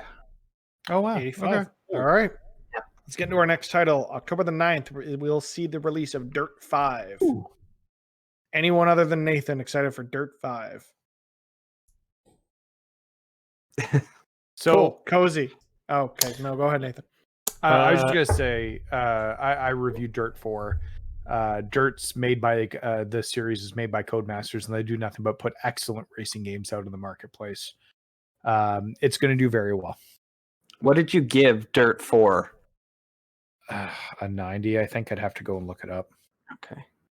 I don't have any love for this series, but obviously I don't want to give it a bad score, so I'm going to give this one an 85. 5. I'm right there with you with an 86. Nathan, what do you think? So this is the game that they're talking about being in 4K, and I think at 120 frames per second on Xbox. That's insane. And I think the graphical fidelity and what they're pushing for through the engine is actually going to give this game a bump over the normal racing on it because of how crisp and clean it's going to look. I'm going to say a 90 because I think that's going to impress. I think the graphical fidelity and going 120 frames per second on the Xbox Series X is going to turn a lot of heads. All right, AJ, what are you thinking when it comes to Dirt 5? Okay, yeah. I'm right around there somewhere. I think I'm gonna go with a 90 as well. 90 as well. And Alex, what are you thinking? All I know about this game is that Troy Baker and Nolan North are in it, so it's gonna get 79. Who are they playing? The car? I don't know. They play the Dirt and the 5. Okay. Yeah, I just know that they're in it because they made tweets about it when it got announced. I did give it a 9, a Dirt 4 9 when it came out. I just looked it up. All right, into our next title, which is the family-friendly portion of the show. On October the 20th, we will see the release of Lego Star Wars The Skywalker Saga. Ethan, I know it's the one you're looking forward to. It's one I'm looking forward to as well, to be honest. So what is it specifically about this you're looking forward to? So I haven't played the Lego Star Wars games. I've played a lot of Lego games, and so I'm interested to dive into the saga. That being said, they're changing the formula in this game. They have made very clear that this is not going to be your standard Lego game, and that's either going to be very good or very bad with the changes that are being made. And I don't know where it's going to sit. I think to be safe, I'm going to say an 80. But yeah, I think it's going to do all right. I'm just worried that people aren't going to like the changes. They're purposely changed the formula to make it fresher, but are people going to like those changes? So You're jumping the gun again, Nathan. I was supposed to go first. oh well, sorry. But that's okay. I think, like you said, they're making some interesting changes to the formula while still sticking to that same art style. I think just this sheer amount of content will actually dissuade a few reviewers of, okay, yeah, there's a lot here, but it's Lego the way we know Lego, and I don't think there's going to be enough to differentiate it from what we've seen with the rest of the series. So I think it's going to come in around a 77. AJ? Okay. Yeah, I think I'm thinking probably because this will include all 9 movies technically. Yeah. Right. And is it just a re-release of the originals? No, they're remaking it from the basically ground up. remaking it from the ground up in a new engine. Yeah. Okay. I'll go high and say 85. 85. All right. Then Alex, what are you thinking? 83. 83. Cozy? 81. 81. Okay. On to our next game, the big October release, I would say, since Star Wars is unfortunately going to get delayed. And that's Watch Dogs Legion on the 29th. So I know I'm very excited the fact that this is coming out this year. I actually thought after the initial delay it was going to get pushed further, but it's a nice surprise to see that we're going to get it this year. So who else is picking it up with me day one? Come on, show of hands. Probably. Very likely. If I've got the extra money, I'll do it. I love the hell out of Watch Dogs 2. I think Watch Dogs 2, as somebody who didn't like Watch Dogs 1, I thought Watch Dogs 2 was amazing. So I'm excited about this, although I kind of don't love the setting for it. So I don't know. I really like London, England. I like San Francisco and like that it was fun and bright and Marcus as a character. And I'm worried about this game and how it's taking a multi-character approach. Because I really grew attached to Marcus. So I'm worried about that. I think it looks cool, and I think a lot of the stuff in it is super cool, but I just worry about it overall. So I don't know. I'm kind of mixed. Okay. Then I think I'm trying to remember where we started with the last time. Nathan, I think it's you this time because you stole my thunder in the last one. So how do you think Watch Dogs is going to score? So Watch Dogs 2 got an 82 on Metacritic. This is probably going to score similarly. Let's say an 83. 83. AJ? Yeah. Okay. I'm gonna say 85. 85. Alex? So I'm thinking if they nail the procedurally generated stuff, that it's gonna get scored higher. So I'm gonna be optimistic and say 86. 86. Cozy? I'm gonna go one step higher and say 87. 87. I'm in the same boat as you, Alex. If it hits on the stuff that they're promising, and I think this could set a new bar for what an open world game could be. If it is play as anybody and it feels that way, whether you're playing as a grandma or you're playing as drunk in a bar, I think it's going to come in at a 91. Okay. Ooh, all right. That's pretty high. On to the next big release that is on the calendar. And no, we're going to skip over this joke one because we're running a little long. And that's AC Valhalla, November 17th. I know we've seen a lot of this game now between the initial reveal and what Ubisoft showed this past week. Anyone apprehensive about what they're seeing, or are we all ready for this Viking good time? It's been delayed. I don't know if I'm going to get it day one. I just don't know if I have the time. Like I'm really excited about the game, but I just don't think I'm going to be able to play it. Our friend TJ, who's with us in the Twitch chat tonight, is going to be very, very mad at you. But that's okay. You know what? I'm going to say it's going to be delayed. I think it could get delayed to a later date in November, but I think it's still going to be delayed. Wow. Okay. Let's go to the front of the pack where we were supposed to start instead of those 2 delays. AJ, what do you think's going to happen with AC? I think it'll come out. When I'm not sure, but I think that date seems pretty fair, and I think it's going to probably get 90. Ooh, 90. Okay. Interesting. Alex, what are you thinking? So it's definitely coming out. Like, there's no way that they're delaying it. Just because, especially with the date, it really seems like it's going to be releasing around a next gen console, like probably on the day. So I don't see them delaying it a week or two, or like out into November or throughout November. Jesus. I'm gonna say it's gonna probably be very similar to Odyssey. I'm gonna say 84. 84. And I think for me, I also think it comes out, but I think people are going to be a little let down by some of the things that they're changing some of the systems that people really enjoyed in Odyssey. And I think even though it's been 2 years, people have been talking about Odyssey for those 2 years. And I think there's still a bit too much Assassin's Creed in our lives. And I think that's going to reflect in the reviews. I think it's going to come out at an 86. So on to the other big release of that week, 2 days later on November 19th. Excited. Alex is going to ejaculate in his pants for Cyberpunk. I'm gonna 2077. cyber cum. A girthy ejaculation. I did not need to hear that. That was too much. It's gonna be nano machines. Just Oh man, it's gonna form Beats headphones like in that Transformers Nano movie. machines. Can someone make predictions about this so we can keep a show?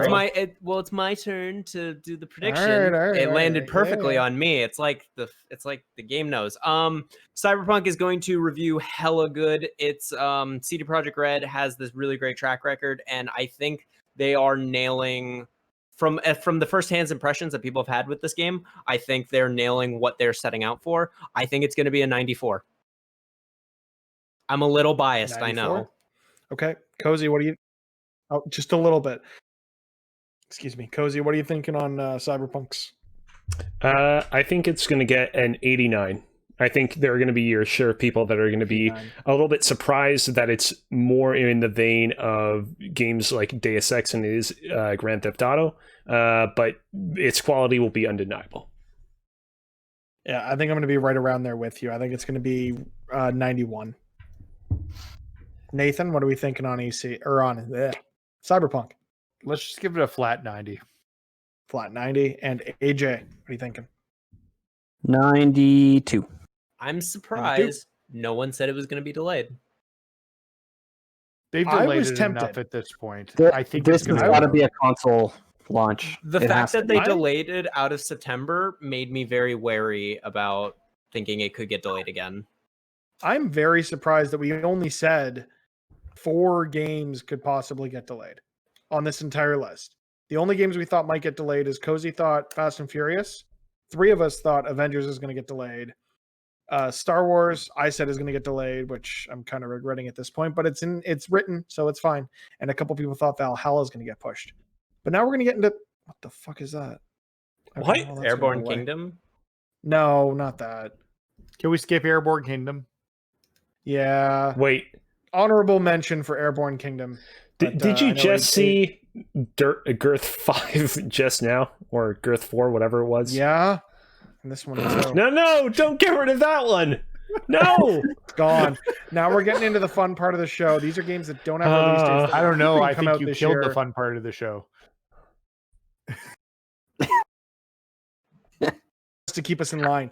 None of these games have release dates. They may or may not come out this year. And there's some games on here that people are very, very, very excited for. Cough, Alex, Halo, cough, cough.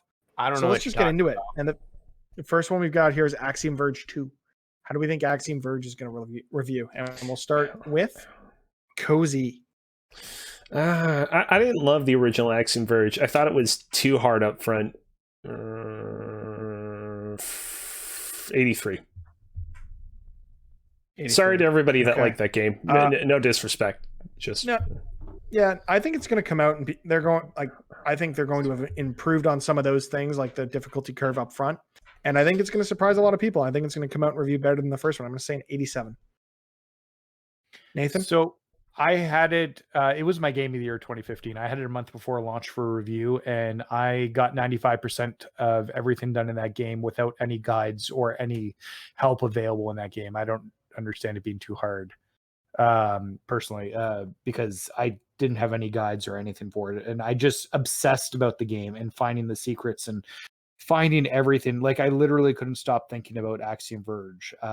So I'm definitely only a little bit biased. I'm a little bit biased, but it's going to be excellent. The first one was excellent. I'm pretty sure I gave it a 10 out of 10 because I think it is a 10 out of 10 game. But the Metacritic's not going to reflect that, or the OpenCritic's not going to reflect that. Let's say a 90. Flat 90 for Nathan. AJ, what do you think on Axiom Verge? Axiom Verge 2, probably around 87.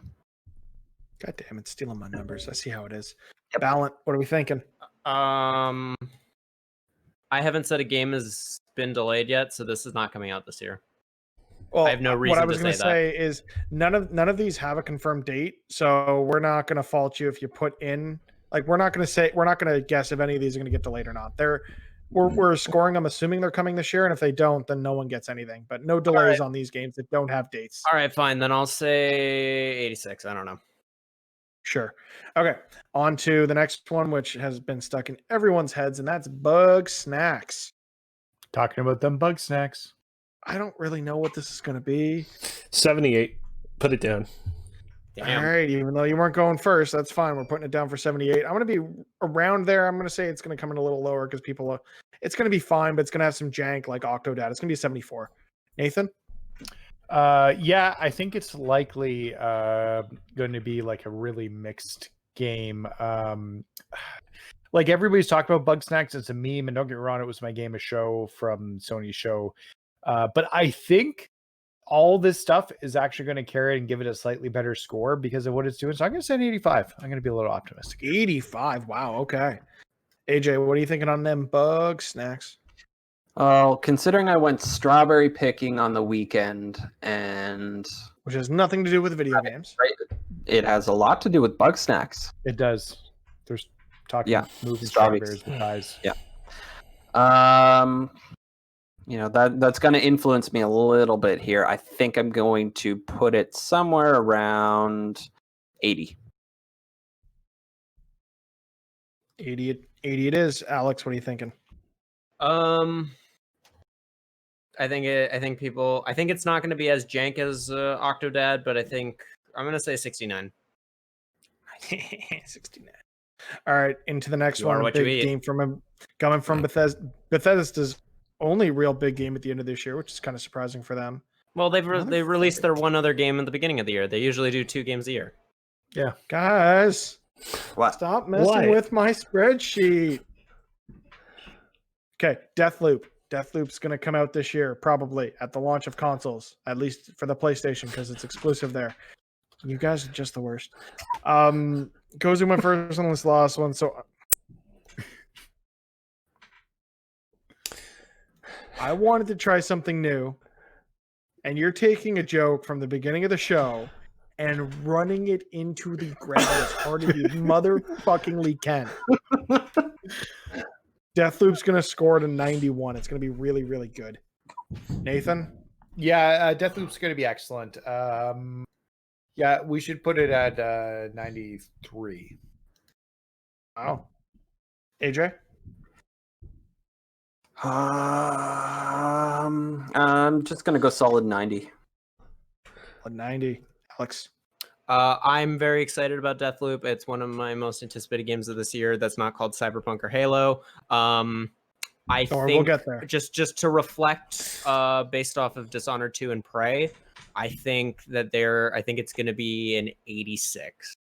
I think it's going to be positively received, but not as much critically. I'm gonna give it an Cody? I'm gonna give it an 88 because in that way I have 2 digits in its name that both are looped.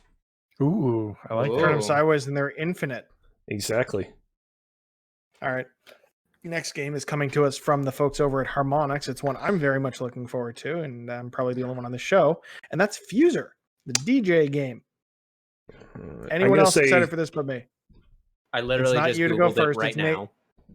It looks great. You have multiple tracks. You can mix them together. You're basically putting on your own set. Looks fun. Nathan, you're going first on this one. What do you think Fuser is going to review at? Harmonix does all right. I don't know, an 80. I don't know enough about this game. Let's just say an 80. 80. Okay. AJ? Ah, boy. Yeah, just kiss your teeth because that's going to help. Yeah, it does. It makes me feel better on the inside. It's understandable. Let's go with... Yeah, I'm going to say 80 as well.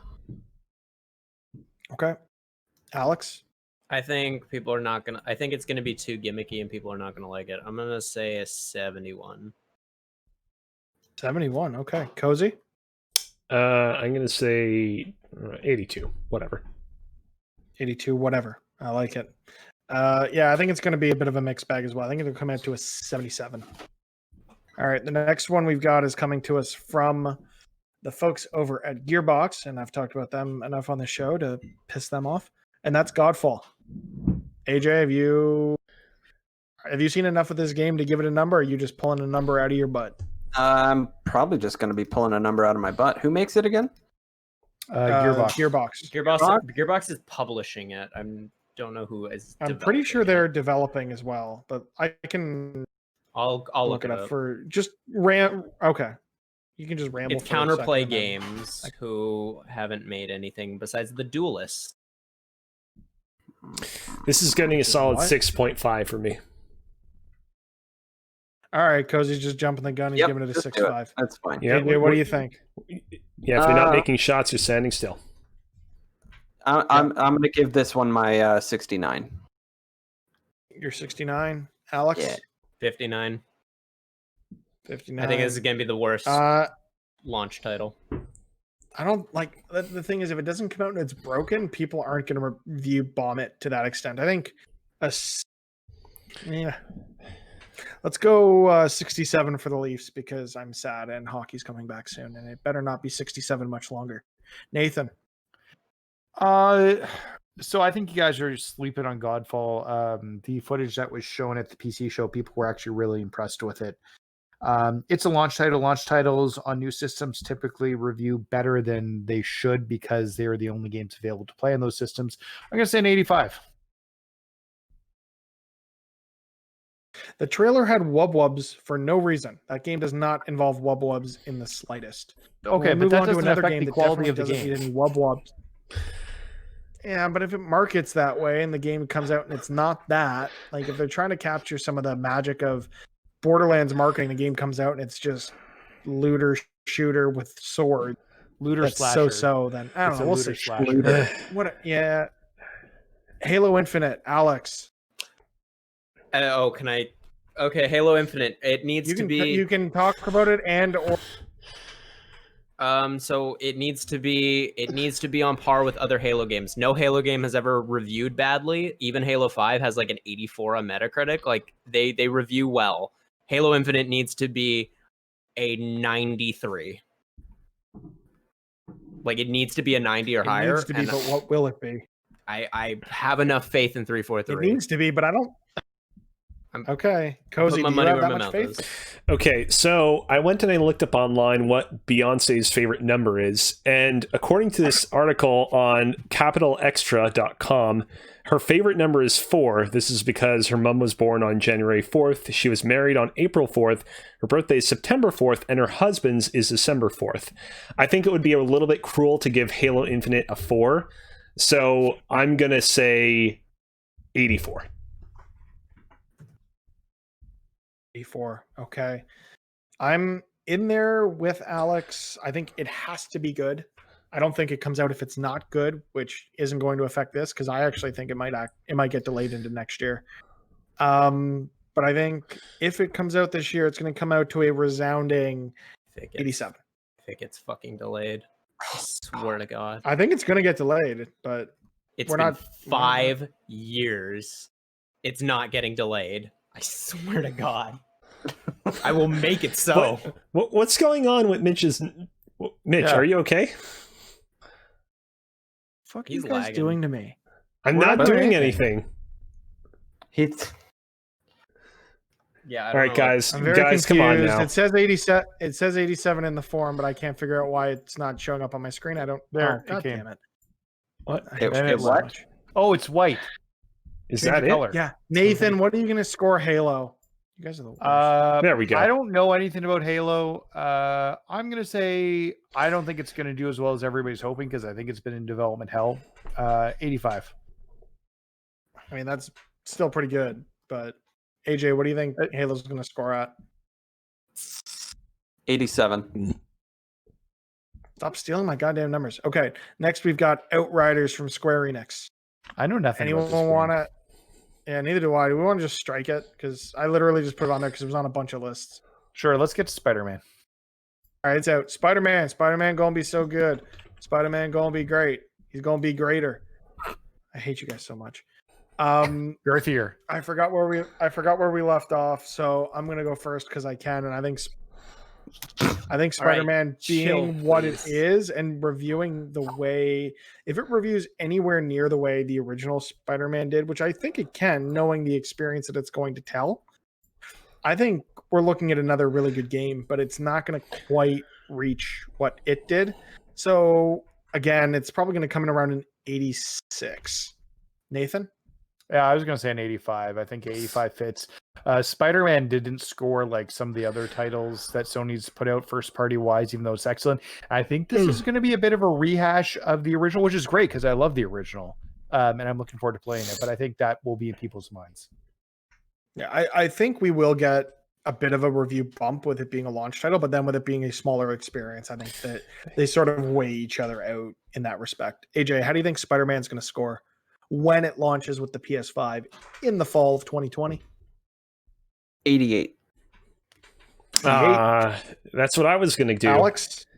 It's not your I turn think yet. Alex. I think it's gonna be highly regarded, especially by the people. But I think because it is going to be very samey to Spider-Man PS4, I think it's gonna get like an 82. Ooh. 82. I think it's Fighting gonna, word. Hot takes. I'm excited for Cozy. it. Cozy, what are you thinking? Spider normally has 8 legs. However, because we've talked about, I think that people are going to be a little disappointed that this Spider isn't quite as good as its. Hold on, I was going to say 83 because you take an 8, you cut it in half, you got a 3. Oh yeah. And Okay. with Yeah. that, Vertically. you have, Vertically. Yeah. and with that, you have Press YYZ's predictions for how things are going to score through the rest of 2020. If you have any feedback on this segment, since it's new, please let me know. And if I need to replace my co-hosts, if you have a good suggestion, you may just replace them. We should But I think post with- a screenshot of this list on Twitter so that people can come who are listening live can check it out if they want to see the list as well. Also, to make sure that there's no cheaters who go in and change the scores afterwards. Yes, that's Gonna I'm come going to back figure out right now how to. I'm going to figure out how to lock it at some point, but just trust that I will do that at some point. Okay, with that, we can wrap up the show. Do we have any idea what we're doing next week or no? I don't know. Is next week the Microsoft conference? It is, Oh, but yeah. we're recording So- it the day. We're recording it the day After. Yeah, okay, we record the day before. Maybe predictions for the Microsoft show. But it'll come out after the show. Oh, Yeah. that's right. Let's Kinda like talk a- about this treated like a afterwards. field I'm gonna of- cut all this out anyway. Let's Yeah. talk about this after. Yeah, cut it Okay. all out. So next week will be a surprise as to what we end up talking about. But yeah, that just about wraps it up for this episode of Press YYZ. You can find the show on Twitter at Press YYZ, as well as twitch.tv/Press YYZ, where we accept your free Twitch Prime money if you so feel like giving it to us. AJ, where can people find you on the internet? You can find me all over the internet at Times Hero, capital T, capital H. That's Twitter, Instagram, etc. And something that I got a message in the middle of this podcast from my friend who is making Airborne Kingdom saying that he has a new build for me to play. So I'm going to test that for him. Oh, can I test it I don't know too? if you should be. I don't think you should be telling us that, but we will move on. I Alex, where asked are you on the permission. internet? Hello. Alright. If you want to follow me on Instagram, which is my main source, it's blatantly Alex. Twitter is blatantly _Alex, and then YouTube, I occasionally make videos blatantly Alex. Nathan? You can follow me at _NMAC on Twitter. I urge you to go to my Twitter and look at the video I posted of the baseball game because it is super funny and just watch it on repeat from Super Mega Baseball 3. Super because Mega it is- Baseball 3, yeah. Yeah, Super Mega Baseball. it's a very funny clip. So go watch that. I can Also, confirm it is funny. Yes. Just check out my reviews on ps4blog.net where you can find my stuff and now Mitch's stuff too. I know he's got some games coming up he's really excited about. I love games. I have at least one. Cozy, where are you on the internet? You can find me on Twitter at Alex Kazina. Unfortunately, I'm not a blue verified check mark. Or, well, fortunately, because it means that I wasn't targeted for any kind of hacking recently. You can also find me on yet. Twitch at twitch.tv/CozyVerLive. I've been playing a variety of games, both old and new there these days, including a game called the Ottoman Empire. So you can go check that out. I might talk about it on next week's show. Ooh. Are we done? God damn it. You can find me on the internet wherever you find me at Mr. Mitch George, including over at ps4blog.net, where I'll be writing some stuff for them. But until next time, be better. Girth for life.